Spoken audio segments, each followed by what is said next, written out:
Mr. President, at a town hall meeting in Green Bay, Wisconsin on June 11, 2009, President Obama was trying to sell his health care law. And this is the claim he made. This is the quote. This is the promise he made to the American public. He said, quote, "No matter how we reform health care, I intend to keep this promise. If you like your doctor, you will be able to keep your doctor. If you like your health care plan, you will be able to keep your health care plan." Less than a week later, in remarks to the American Medical Association, the nation's largest association of medical doctors, the president said, and I quote, "I know that there are millions of Americans who are content with their health care coverage. They like their plan, and most importantly, they value the relationship with their doctor. They trust you. And that means no matter how we reform health care, we will keep this promise to the American people. If you like your doctor, you will be able to keep your doctor. Period. If you like your health care plan, you will be able to keep your health care plan. Period. No one will take that away, no matter what." Now, Mr. President, a number of years have passed since President Obama made that promise. It wasn't just those two times that President Obama made that promise either. I think it's been documented that he made that promise to the American people over 30 times. Other supporters of the bill repeated that promise. It was a promise. It was a promise to the American public. It was a promise he knew would not be kept. It was a promise the supporters of the bill knew there was no way under Obamacare that people would be able to keep their health care plan, that they would be able to keep and maintain the relationship with the doctor that they trusted, that they knew, that they had faith in. President Obama called it a promise. PolitiFact had another name for it. PolitiFact in 2013 termed that promise its lie of the year. Think of that. The President Obama, President of the United States, trying to sell a massive restructuring of the healthcare system. And that's what he was trying to do. He was trying to sell it. He was marketing a bill, a law, a concept. In order to market that concept, President Obama and other supporters of the bill repeatedly made a promise that PolitiFact termed the lie of the year of 2013. Now, Mr. President, I come from the private sector. It's incumbent on people in the private sector, when you're selling products to consumers, to tell the truth about the product. If you don't, you'll be accused of consumer fraud. You can be sued. You can probably be sued out of existence. Mr. President, can you imagine how the trial bar would treat a business person who tried to sell a product by making a promise that turned into be the 2013 lie of the year? Mr. President, I don't believe that business wouldn't be in business today. Obamacare, at its heart, is a massive consumer fraud. A massive consumer fraud. So the purpose of my amendment is the purpose of a piece of legislation I introduced in 2013. The same thing. It's designed to honor the promise that President Obama made that he did not keep.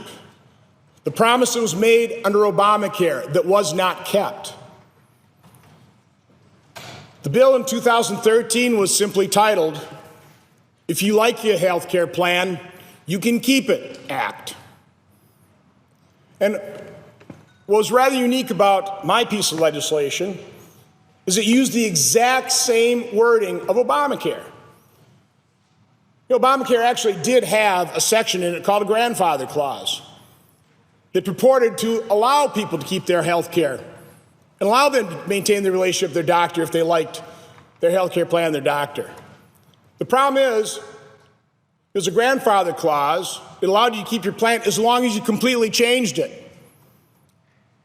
So what my bill in 2013 did is it just said, listen, you can actually keep your health care plan and you don't have to change it. And that's what my amendment does today. It restores that promise. The promise that President Obama and the supporters of Obamacare, let me use the real name, the Patient Protection and Affordable Care Act. You know, of the Orwellian named laws that have been passed through this chamber, this is probably the most Orwellian, because the Patient Protection and Affordable Care Act did neither. Because that promise was not kept. It was a lie. Patients were protected. They lost their health care plan.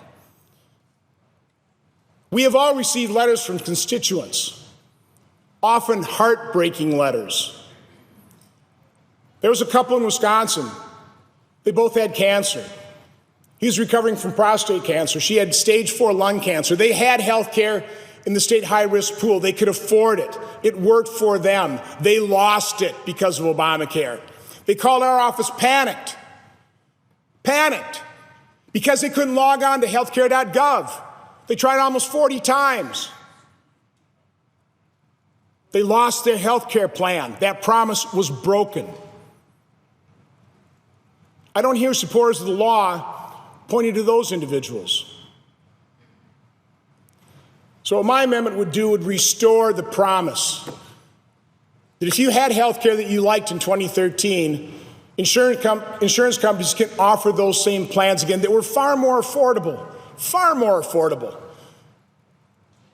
Because as I just stated with that one little example, the Patient Protection and Affordable Care Act didn't protect patients, and it certainly hasn't been more affordable.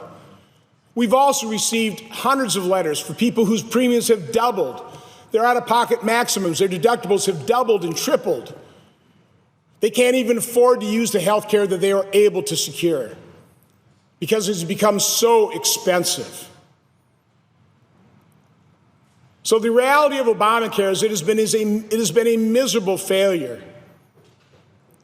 And the promises made under it literally were abject lies.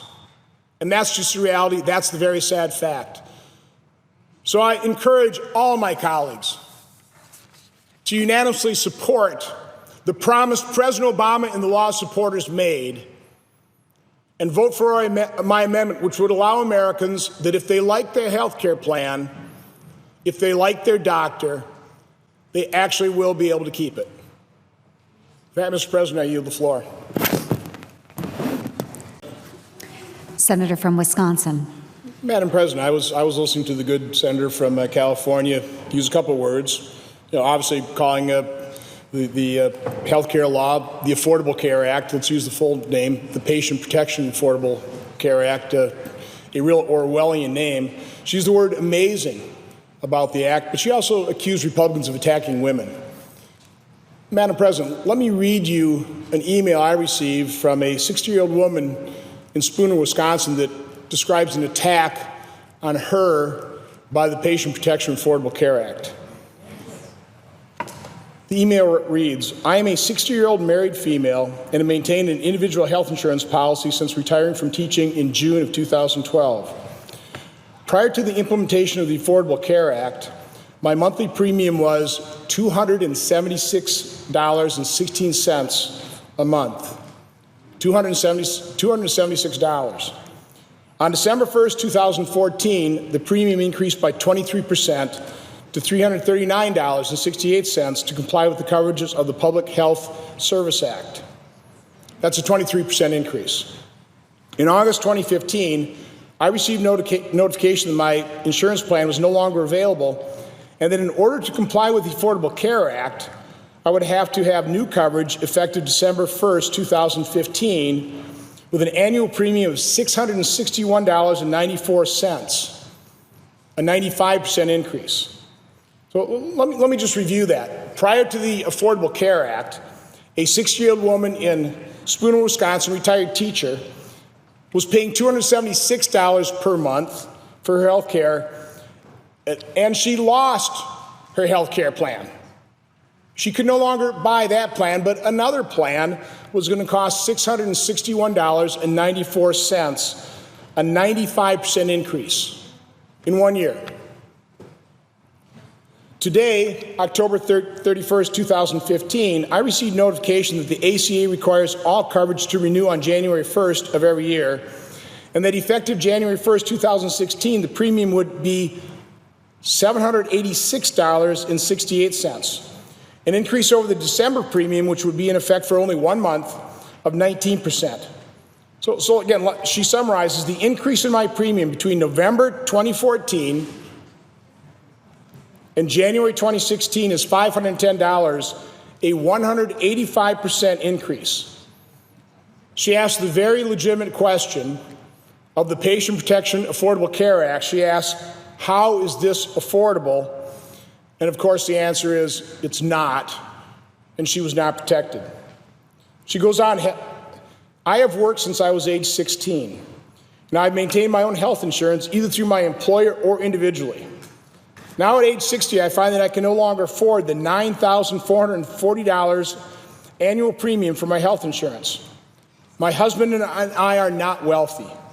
We have always lived modestly, saved as much as possible so we could live comfortably in our retirement. Now we are penalized for that savings because our combined incomes, my husband is on Social Security and has income from a 401k, we do not qualify for any financial assistance. She ends with a pretty simple sentence, a pretty simple request, a request that I'm going to try and honor today. She says, please work to repeal this unfair act. Now, Madam President, let me review this one more time. Again, the results, the attack, the assault on our freedom caused by Obamacare, the Patient Protection Affordable Care Act. This 60-year-old woman from Spooner, Wisconsin, prior to the Obamacare, was paying $276 per month for her insurance. She could afford it. She liked her health care plan. She probably liked her doctors. Next year, she will be paying $786 per month, a 185% increase, actually 2.3 times higher than what she was paying prior to the Affordable Care Act. And again, she lost coverage she liked. That's been the result of Obamacare for far too many Americans. So, having listened to the senator from California talk about how Republicans are attacking women, I think this email from a real person that has been damaged, harmed by Obamacare in Spooner, Wisconsin, I would say the attack on women has come from the Patient Protection and Affordable Care Act. Now, earlier this morning, I offered my amendment that I would like to thank Senator Cory Gardner from Colorado for helping me offer. It was a pretty simple amendment. It was modeled under the bill I introduced in 2013. If you like your health care plan, you can keep it act. We have a similar type of amendment. It's designed to protect women that are under attack by Obamacare, like this 60-year-old woman from Spooner, Wisconsin. Restore their freedom, their choice to be able to buy the health care that they could afford, that suited their needs, that paid for medicine and health care with the doctor they trusted. That's what Obamacare has taken away from the American public, from this 60-year-old woman from Spooner, Wisconsin. It's taken away that freedom, it's taken away that choice. It has cost her dearly. It has been an attack on that woman from Spooner, Wisconsin. That's reality. I don't care how much lipstick you try and put on the pig we'll call Obamacare. The reality situation, it has done great harm to real people, and it is past time, well past time, that we repeal it. I will be pleased to vote yes and honor her request to please work to repeal this unfair act. With that, Madam President, I yield the floor. Madam President. Senator from Texas. Madam President, I want to congratulate the senator from Wisconsin for his amendment that we look forward to voting on this afternoon, I understand. This is actually the promise that President Obama made. If you like the coverage you have, you like your health insurance, you can keep it. But in fact, we know that has not proven to be true. And I know the senator from Wisconsin, when he ran for the Senate, one of the primary motivating factors was his own experience with his own daughter. I've heard him tell that story time and time again. And I know he feels strongly about it, as well as I know he feels strongly about his constituents who have been harmed as a result of this law, which is not performed as advertised. Will the senator yield? I will. You mentioned my daughter, who, by the way, just blessed us with a granddaughter just 3 weeks ago. It's a very short story. If you wouldn't mind, I'd like to tell it because it really did motivate me to run. Sure. And I think it really illustrates, how damaging Obamacare has been and could be in the future. But the fact of the matter is, our daughter Kara, was born 32 years ago with a very serious congenital heart defect. Her aorta and pulmonary artery were reversed. So the first day of life, an incredibly dedicated, incredibly skilled medical professional, a doctor that President Obama just weeks before had accused of looking at a fee schedule and accused of not that individual doctor, but doctors in general, looking at a fee schedule and be willing to take out a set of tonsils or amputate a foot to make a few more bucks.